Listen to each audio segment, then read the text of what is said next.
Hi and welcome to my channel. My name is Lynn and today I have a flip video of the Spellbinders June Club kits. So in this video I'll be working with the clear Stampin' Die of the Month, small die of the month, large die of the month, APG die of the month, and the embossing folder of the month. So as per usual, my flip videos will have at least one flat, one layered, one interactive, and one pop-up card. I will be timestamping this video as well. So in this brief recap of all of the cards that I'll be making in this video, if you see one in particular that you want to see me making, hover over the timeline and you can skip straight to just that video if that's all you have time to watch, because this might be a rather long video.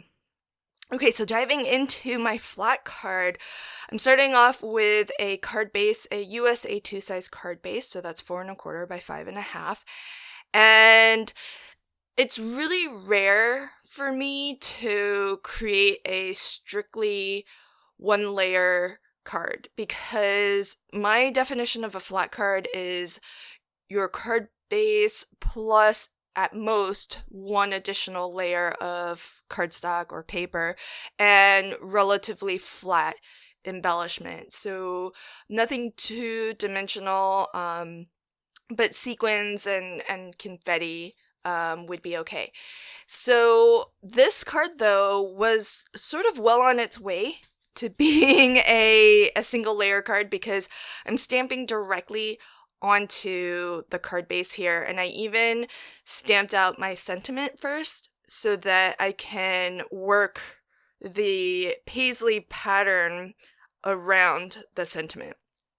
And that was my goal going in, but you'll see towards the end that I deviated a little bit from that plan. But I do love this stamp set because we get so many different designs to build up a kind of your own pattern paper. I'm just sticking with black and white, but I think these would be lovely stamped out with different colors and with some of the florals, even coloring them in. But I think it's nicer on its own, just as the outline stamp. And what's cool is I love that in that teardrop shape pattern, not only do we get 3 different designs or patterns, but I really love that one of them is sort of the reverse. It's white on black. And I think that really gives your pattern a really nice dimension, because it's a little bit of a heavier print, where some of the other ones are a little bit more open, have a lot more white space. And so I think that just helps create interest. And what I was trying to do was stamp the teardrop shapes so that they kind of curve around those florals. And we do get 3 different florals as well, and in 3 different sizes. Now, when I took off that mask that was covering my sentiment, it looked like the sentiment was kind of lost in all of that pattern. So that's why I decided to change it up last minute and instead do white heat embossing onto black.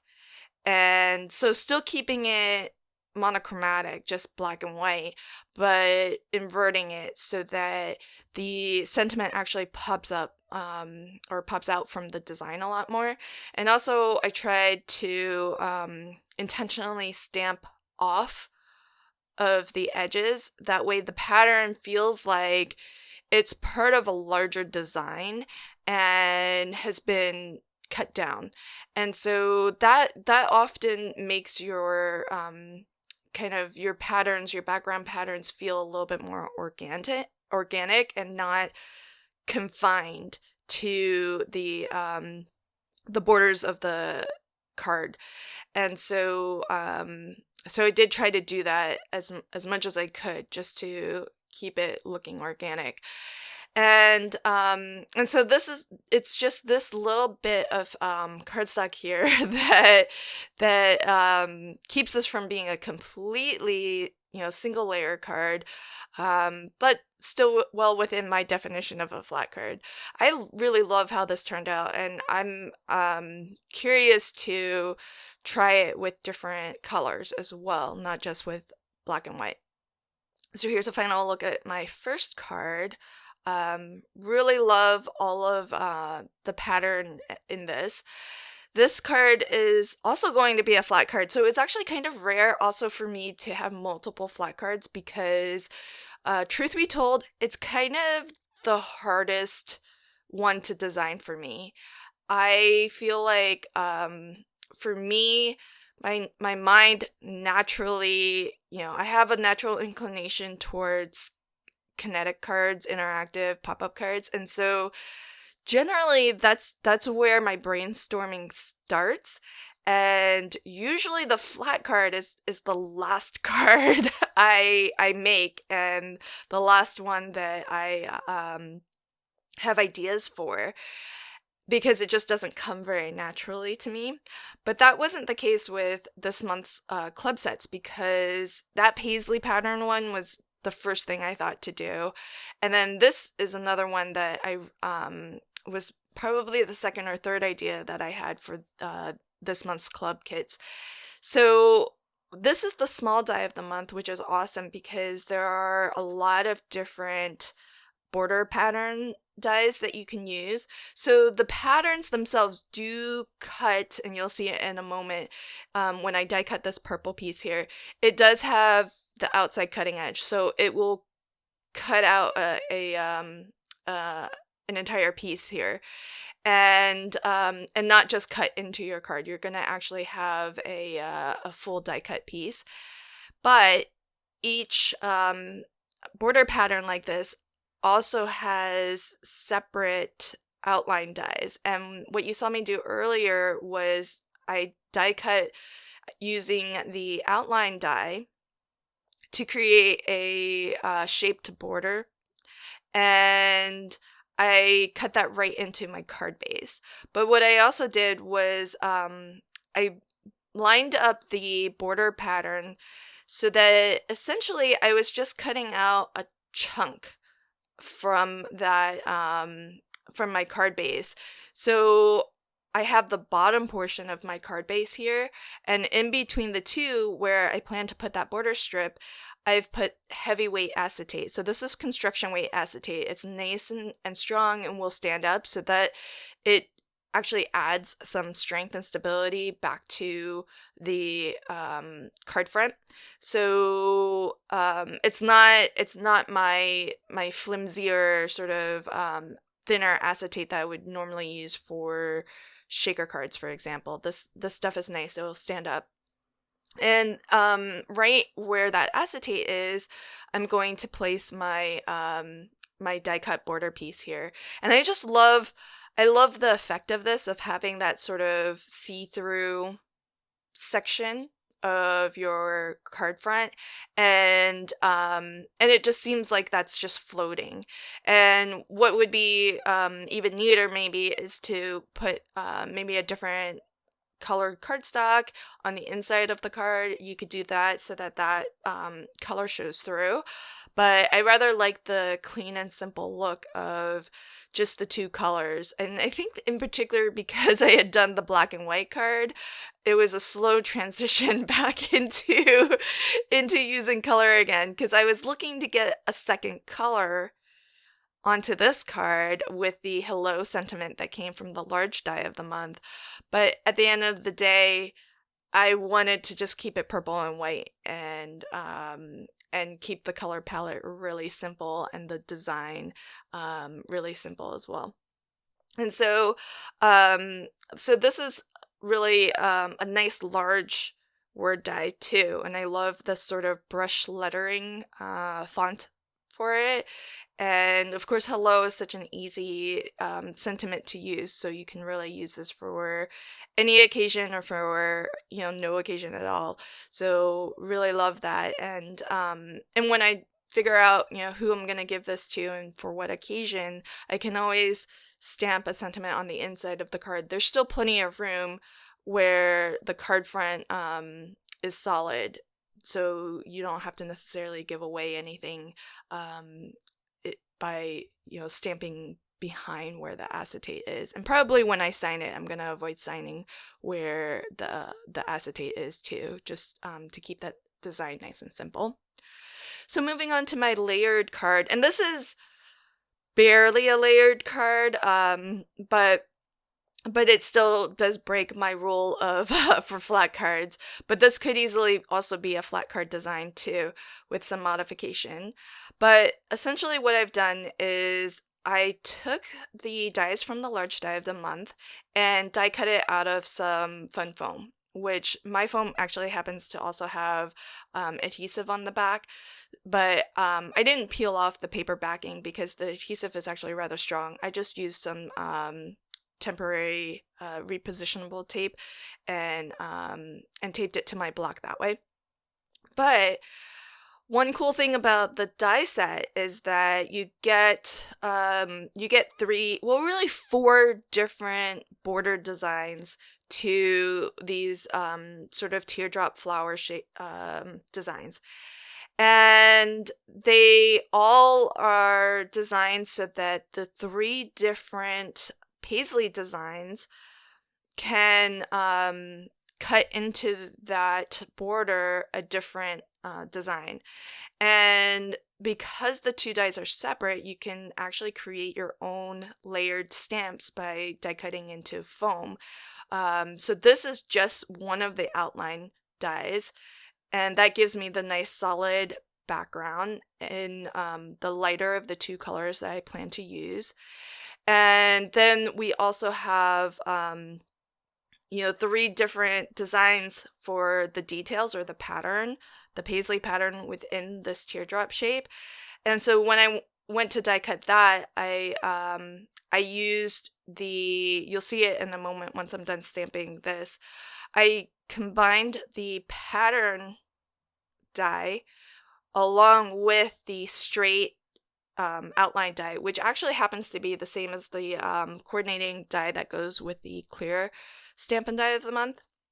So here you can see so I didn't actually remove any foam. This is still solid foam, but it's just where the lines have been cut. It's cut through, but I haven't separated any of the foam, and that gives you a pretty cool effect, I think. And it's just where those cut lines were that the ink can't get to that. So it gives you that sort of inverted look that I really liked out of the clear stamp of the month, where those cut lines are basically going to be your first color that come through. So I really love using stamps in this, or dies in this way, to create my own stamps, and having this set here, you have so many options that you can mix and match, because there's the straight border straight line cut, which is what I use to create these stamps here, and then you've got two sort of decorative outlines, but then there's also a fourth one that has a really ornate extra kind of filigree and design to it as well. So lots of different options for mixing and matching. And because they've designed this so well, because the stamped teardrop patterns, you could use those proper stamps to stamp instead of what I did, where I made my own stamp from the dies, because it's the exact same size and shape. So, and if you have both the large die of the month and the clear stamp ink die of the month, you get two dies that are, I think they're identical, because they both cut out that straight teardrop shape. And that also makes for faster die cutting too. If you are die cutting multiple pieces out, then you'll have two dies to kind of speed everything up. So I really love how well these two sets sort of coordinate with one another because they have been designed to be sort of the same size and shape, so you can you get even more versatility by mixing and matching the dies and the clear Stampin' Die of the Month. And the patterns are all different between the two as well. So really cool, lots of different options there. And the only reason why this is a layered card is because on my sentiment here, I'm using 2 layers of cardstock. But otherwise, if I'd done the same thing where, I heat embossed onto colored cardstock, this would also be another flat card. So lovely, lovely designs there. I love that paisley sort of patterning. But transitioning onto the APG die of the month, we get this huge car. It's awesome. And you'll see I'm making a 5x7 card, and you'll see later just how prominent this car is on a 5x7 card. And what you're seeing on my storage sheet here is only half of the dies. On the back of this is even more dies that come in this set.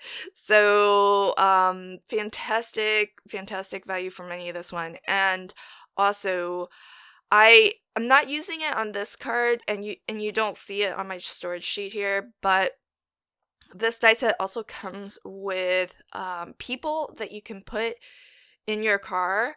And I think I have a suspicion that they might be the same scale as the Sunday Drive people.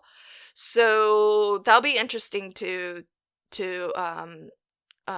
check and see if that's really the case, because then you can really mix and match between the different cars, between the different characters and people. So I think that'll be a lot of fun.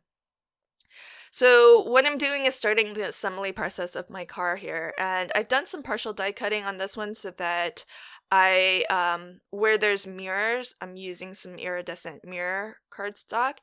And what's cool about this car, which I think is really unique, is that you can design the front of the car, like if you were standing in front of the car, that perspective, and as well you can design the back of the car. So anytime I have the front and back of anything, whether it's stamped images or a die set, the first thing I think to do is to create a spinner card. And so that's what I'll be doing for my interactive card. And as is always the case with APG die sets, we get so much detail, so many little dies that that give you all the little details to really, one, customize your car, but two, just add all of that layering and sort of realism too, so that it doesn't look so flat.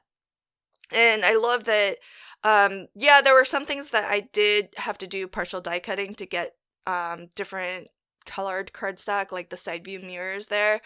But they do have that little die that gives you the actual mirror, not just the housing for the side view mirror. So that's what I mean by having all the little details. And what's cool is with the dies that get layered, the bottom layer actually has a little bit of debossing where you can see exactly how to place the elements that get layered on top of that. So I think it's really convenient and well designed in that way, because as you're going to put everything together and layer everything up, you have built-in instructions almost as to where to place those different die cut elements. And even though there are a lot of little dies, a lot of them, especially the smaller pieces, they are combined onto a single plate, so you don't have to worry about losing like teeny itty bitty dies. So I find that that's really, really convenient as well. And you'll see in a moment I do make a little bit of a mistake when I start to assemble all of this together, but I do ultimately realize it later, and I'll fix it. But with the front of the car, you kind of get that sort of grill on the front. You get this piece, which is the meant to be the dashboard, that I'm gonna glue on first, and then I'll glue on the windshield. I wish I had put some acetate on the windshield, but I didn't want to have to die cut acetate, so I just left that off. Now here's my mistake. So we're looking at the car from the front, and yet I've because I just picked it up that way, I've glued it down so that you can actually see all the mirrors. That's not right. It's supposed to be that's supposed to be turned around. And I totally didn't realize that until later, after my adhesive had dried. So I was able to peel it up. I didn't have to redo the whole thing, but my cardstock did tear, which wasn't the end of the world, because I'm using pretty thick cardstock for that piece because it's so thin. So it wasn't a huge deal that I lost sort of a layer of it, but I just thought it's funny that I didn't even check. So so if you're doing something like what I'm doing, where the front and the back is going to be visible, definitely kind of pay attention to that. But yeah, I know that it's probably hard to see those sort of deboss markings, but you know, I really appreciate having those, because especially when you're assembling you know, the whole car, having those lines is really, really helpful. And you know, it's and even if you don't use all of the elements, it could just be extra little detail you know, for the car. Also, the tag where I've stamped Best Dad, so that tag die does come in this set. It's actually on the back of my storage sheet, and there are a lot of die cut sentiments that you can cut into that tag. I wanted to use this as a Father's Day card, so that's why I picked out a stamp from, I think it's the one of the recent dancing collection sets. Oh, here's where I realized it. See how I tore that up? But that's okay. I flipped it around. It's gonna be totally fine. And I just think it's funny. But yeah, so that's why I wanted to use the Best Dad stamp instead. And when I wind the spinner card up, it'll be initially, when you take the card out, you'll see the front of the car, and then it's when you open it that it'll spin, and then you'll see that the back says Best Dad. So I thought that would be kind of fun. Okay, so then now I've taken one of the, I think it was one of the A2 basic dies from Spellbinders, and I'm going to cut a rectangle window right into my 5x7 card base. And it does have to be rather large, because this car is so big, and I have this panel of sort of a darker teal that I've already embossed with the embossing folder of the month, which is great because of the larger size. You can emboss for 5x7 cards easily, and so I've used the same die to die cut out of that as well. And from the bit of card base that I pulled or cut out where that aperture is, I'm going to use that. And I'm going to line it up exactly with what I die cut out of the teal panel. And I'm trying to set the teal panel into the grooves so that it's exactly where it's exactly positioned, so that when I emboss this white panel, it's gonna line up perfectly with the teal border frame. And I'm actually going to set this right inside and adhere it to the inside of my card. But before you open it, it just looks seamless. As you can see here, it's gonna line up perfectly. So you're not gonna really know at the outset, before you open this card, that there's an interactive element. And so what I'm doing here is figuring out the center of my aperture, and I'm going to wrap and anchor some invisible thread. And I'm just gonna tape this down with just like a little bit of washi. And usually I use Scotch tape, which I probably should have, because it's nice and clear and transparent, because some of this washi tape does end up being a little bit visible, and so I had to kind of trim it off a little bit, especially that second piece that I put down there. And so I would recommend, don't use anything that has color. Use a nice clear tape, just on the chance that it might be visible. My teal frame here was meant to actually go all the way to the border. It just I think I lost a little bit of and that's the other thing when you emboss. Sometimes you lose a little bit in the total dimension, because it's pushing that cardstock up, so it has to come from somewhere. so those raised bits can actually bring your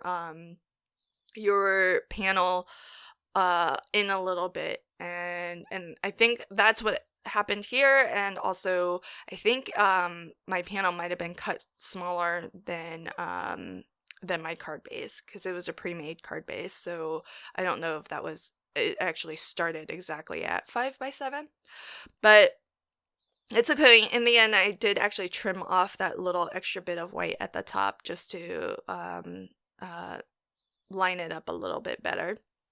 But now that my my invisible thread is attached, I can actually glue the two halves of the car. So I've got the back, which was facing down, and then I just used some PVA glue to attach it. Now, I didn't want to actually add the people to my car, because I just wanted this to be like a cool car for my father-in-law. So that's why I didn't use the people this time around. But I'm definitely going to use this die set again, and then pull out my Sunday Drive collection and see if they're the same scale. Okay, so now onto my interactive card. This is featuring the large die of the month again, and using it as die cuts this time. So what I've done is I've taken one of the outline dies, combined it with one of the three dies that cut the pattern into your paper. And what I did was the outline with the pattern I cut from gold glitter card, and then I took just the straight outline that just cuts out the teardrop without any border pattern. I used that to die cut from this gorgeous piece of sort of ombre. It's sort of geometric too. It kind of has a bit of that faceted sort of look to it. And I just chose specific areas to die cut from so that I could keep that ombre. And I used that as the backing behind my gold glitter. So it gives it this really nice sort of effect. Now, for the front of my card, I kept it really, really simple. So I'm just I'm relying pretty heavily on pattern paper, basically. And I did lose a little bit of footage, but you'll see the final design of the front. It's just pattern paper and a heat embossed gold foiled sentiment, actually, not heat embossed. And on the inside here, what I've done is I've created this sort of apertured pop-up, and so this will be a spinner, but it's a spinner on the inside of the card. And so this panel here, I've die cut my aperture, just a simple circle, and I do this pretty much almost 50% of the time with this style of pop-up, where I don't factor in, well, in this case, I didn't realize that I wanted to make a spinner until I felt like I needed something else in the center of the circle. But my idea was to cover this circle with these die cuts to just give it a more organic edge. And so that's why I didn't initially create all the sort of spinner elements to this. But you'll see later when I start to change direction how I turn this into a spinner. But right now what I'm doing is trying to place all of these die cut elements in the same sort of ombre pattern that was part of the original pattern paper design. And I pulled some other pattern papers from the same paper pad for the front of my card and for these side panels. And then I took an iridescent mirror card for behind my aperture. And then now I'm gonna gold heat emboss onto that same ombre pattern paper one of the clear stamp designs. I think this is the medium size flower, and I just really love the gold on top of these sort of jewel toned, ombre patterns. And it's a nice subtle pattern, but that's why I took one from each end. So one is going to be the more purpley tone, and then the other is going to be more green and turquoise. And having the matching or coordinating die is fantastic, because then you can just die cut this out. And for my spinner, it'll spin between these two colors, which I think is going to be kind of cool, just because we've got the with the iridescent mirror card, it goes really well with the colors in this pattern paper, because it's predominantly blue, but because it's iridescent, if you sort of tilt it in different lighting, you can see some greens come through and you can see some purples come through. So it's pretty cool in that way. So again, this being last minute, it's a little bit tougher to attach the invisible thread once with this not being flat. In particular, when I go to anchor or tape the thread down. So I taped it down to the inside. So that's why you're not gonna see too much of it, because I'm trying to just get a piece of tape in there behind this pop-out panel here, so that you don't actually see it. And it's a bit of a challenge, because nothing's flat at this point. You can't really burnish, you can't really lay things flat, and you can hardly see in there as well. But it's definitely possible to do. After some finagling, I was able to get some tape in there to anchor that. Now, because I wasn't originally planning on this being a spinner, the unfortunate thing is that half of this sort of flower here is going to be visible when the card is closed. Which I've done before accidentally, and this, I think it still ultimately adds more value to the design of the card than takes away. But obviously, if I'd gone in knowing that I would create this as a spinner, I would have accounted for that spinning element to ensure that it sits completely inside the card. So again, here's a final recap of the 5 cards that I made in today's video. So I've got 2 flat cards. This one is nearly flat, and it's similar to the first card, but instead of using the stamps, I've actually used the large die of the month. So I wanted to show that if you like that design of the clear stamp and die of the month, but you prefer to have the large die of the month, you could create a very similar pattern. This is my interactive card that features the APG die of the month. Love how large this car is. So this is a 5x7 card, and you can see it's really prominent.